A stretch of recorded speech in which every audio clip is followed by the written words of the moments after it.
TMC के सभी गुंडों,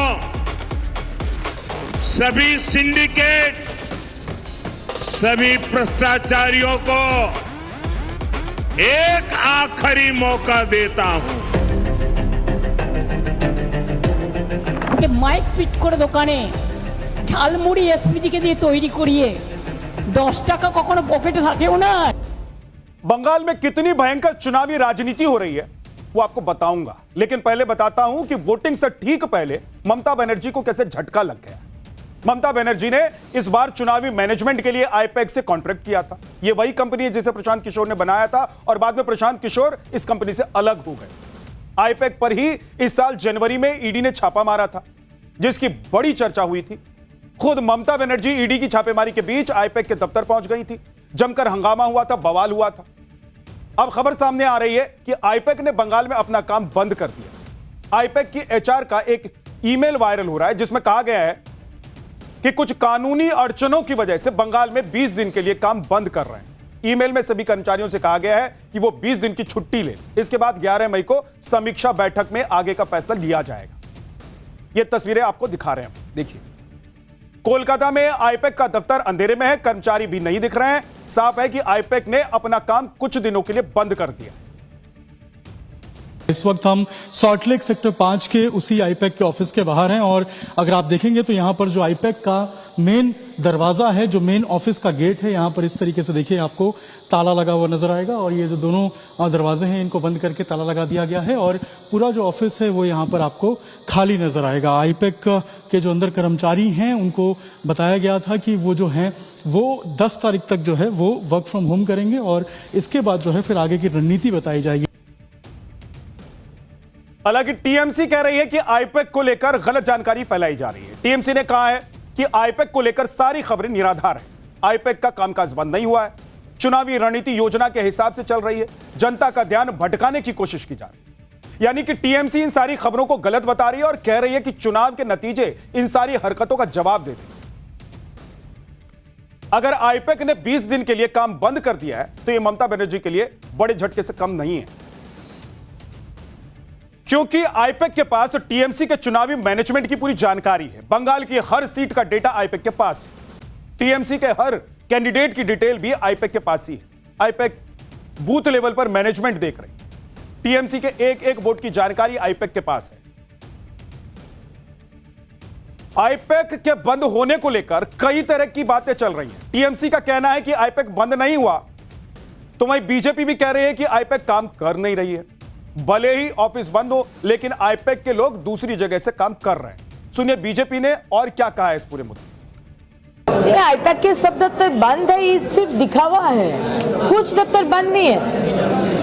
आज हो सकता है इलेक्शन कमीशन का इतना स्ट्रिंजेंट एक्शन इस इलेक्शन में हम लोग देख रहे हैं। ऑफिस का एड्रेस बदल हो सकता है, लेकिन आईपैक बंद नहीं हुआ। आईपैक है अपना जगह में।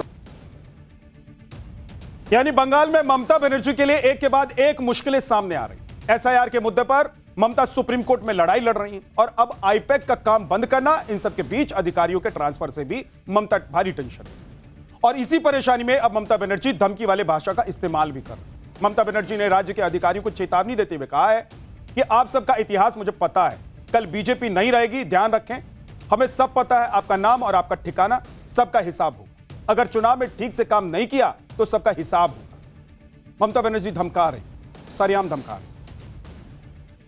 बंगाल में चुनाव आयोग ने जिस तरह से अधिकारियों का ट्रांसफर किया है उससे ममता बनर्जी बौखलाई हुई और अब अधिकारियों को ही धमकी दे रही। दूसरी तरफ पीएम मोदी ने भी टीएमसी को चेतावनी दी है। पीएम मोदी ने कहा है कि टीएमसी के सभी गुंडों के पास आखिरी मौका है कि 29 अप्रैल से पहले सरेंडर कर। सुनिए पीएम मोदी ने कहा।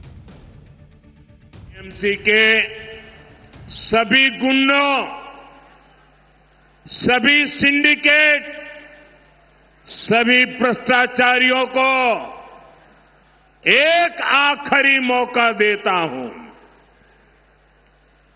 29 अप्रैल से पहले अपने अपने थाने में आत्मसमर्पण कर लो।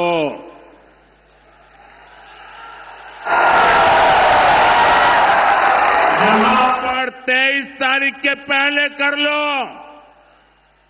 क्योंकि 4 मई के बाद कोई भी बच नहीं पाएगा। मोदी ने संकल्प लिया है, यहां के कोयले के लूटने वालों को, आपको अंधेरे में रखने वालों को छोड़ा नहीं जाएगा। चुन चुन करके इन लुटेरों का हिसाब किया जाएगा।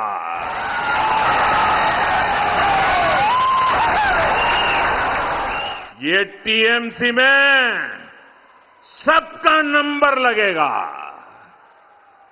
और ये मोदी की गारंटी है।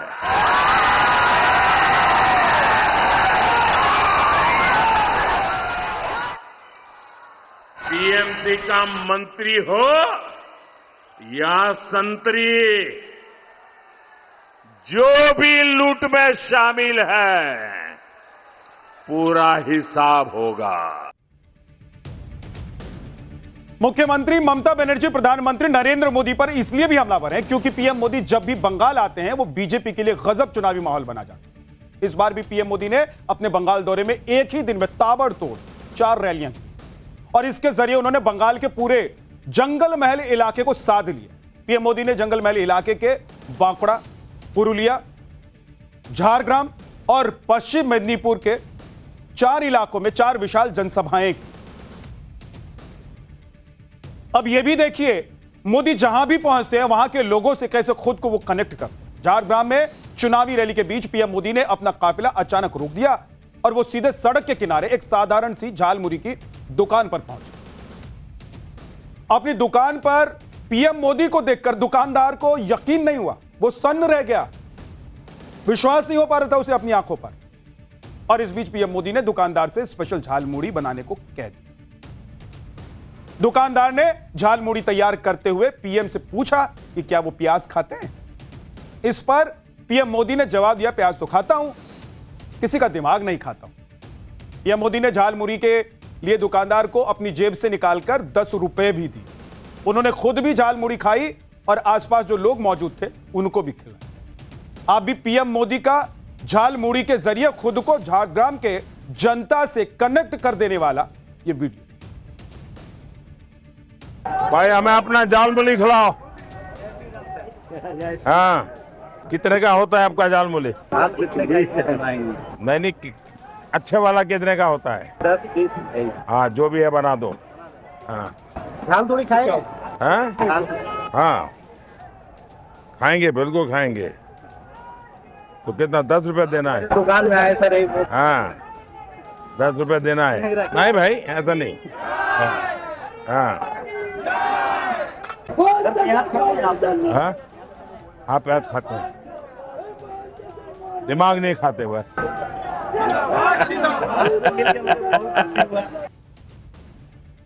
प्रधानमंत्री नरेंद्र मोदी ने जिस तरह से झारग्राम में झालमुड़ी खाकर बंगाल चुनाव में पर्सनल कनेक्ट वाला मास्टर स्ट्रोक खेला, इससे टीएमसी के पीएम मोदी को बाहरी बताने वाले नैरेटिव की एक ही झटके में हवा निकल।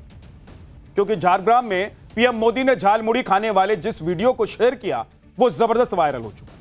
इस वीडियो को पीएम मोदी के official Instagram account, Facebook account और ट्विटर पर शेयर किया। 24 घंटे के अंदर इंस्टाग्राम पर करीब 10 करोड़, फेसबुक पोस्ट में 9 करोड़ से ज्यादा और ट्विटर हैंडल पर करीब 73 लाख लोग इस वीडियो को देख चुके हैं। बंगाल की हर दुकान पर पीएम मोदी के इस वीडियो को देखा जा रहा है। चर्चा हो रही है कि पीएम मोदी यहां बंगाल में आकर झालमुड़ी खा रहे हैं। ऐसे में लगता है ममता बनर्जी पीएम मोदी की झालमुड़ी से उन्हें मिर्च लग गई। ममता बनर्जी इसे नाटक और चुनावी स्टंट बता रही। झालमुड़ी की दुकान पर पहले से कैमरा और माइक्रोफोन लगे होने पर सवाल भी उठा रही हैं। अभी ममता बनर्जी को एक बार सुन लीजिए। माइक फिट করে দোকানে ঝালমুড়ি এসপিজি কে দিয়ে তৈরি করিয়ে 10 টাকা কখনো পকেটে থাকে ওনার? কত নাটক! নির্বাচনের সময় গুহাতে গিয়ে বসে থাকেন, কখনো নির্বাচনের সময় বলে আমি চায়ওয়ালা, 10 টাকা বের করে ঝালমুড়ি খাচ্ছে। বুঝুন সেই ঝালমুড়িটাও নিজেদেরই তৈরি করা। আর যদি তৈরি করা না হবে তাহলে দোকানে ক্যামেরা ফিট আগের থেকে ছিল কি করে জিজ্ঞেস করুন। সব নাটক। अब यह भी देखिए कि पीएम मोदी ने एक ही दिन में कैसे पूरे जंगल महल इलाके को साध लिया। पीएम मोदी ने जंगल महल इलाके में 4 रैलियां करके वहां की 40 विधानसभा सीटों पर बीजेपी के लिए माहौल बना। दरअसल बीजेपी जंगल महल इलाके पर इसलिए फोकस कर रही है क्योंकि यहां पर टीएमसी को बीजेपी पर बढ़त हासिल है। पिछले चुनाव के नतीजे देखें तो जंगल महल की 40 विधानसभा सीटों में से 24 सीटें टीएमसी के पास हैं, जबकि बीजेपी के पास 16 सीटें हैं। और अपने बंगाल दौरे में पीएम मोदी का फोकस झारग्राम और पश्चिम मेदिनीपुर पर इसलिए भी ज्यादा रहा क्योंकि झारग्राम की सभी 4 विधानसभा सीटें टीएमसी के पास हैं, जबकि पश्चिम मेदिनीपुर की 15 में से 13 सीटें फिलहाल टीएमसी के पास हैं। झारग्राम में चुनावी रैली के साथ ही लोगों के बीच पहुंचकर पीएम ने झारग्राम में झालमुड़ी खाई तो लोगों को टीएमसी की गुंडागर्दी से बचाने का भरोसा भी उन्होंने दिया। अभी पीएम मोदी को सुनिए। साथियों, बंगाल के ये चुनाव नया इतिहास बनाने जा रहे हैं। टीएमसी का भय काल जाने वाला है। बीजेपी के भरोसे का सेवा काल आने वाला है। और साथियों, 4 मई को क्या नतीजे आने वाले हैं, इसकी झलक टीएमसी के बड़े नेताओं की भाषा में दिख रही है। कोलकाता में जो उनके बड़े नेता हैं, उनकी धमकियां, उनकी गुंडागर्दी की भाषा, उनका रोना धोना, ये 4 मई से पहले का एग्जिट पोल है।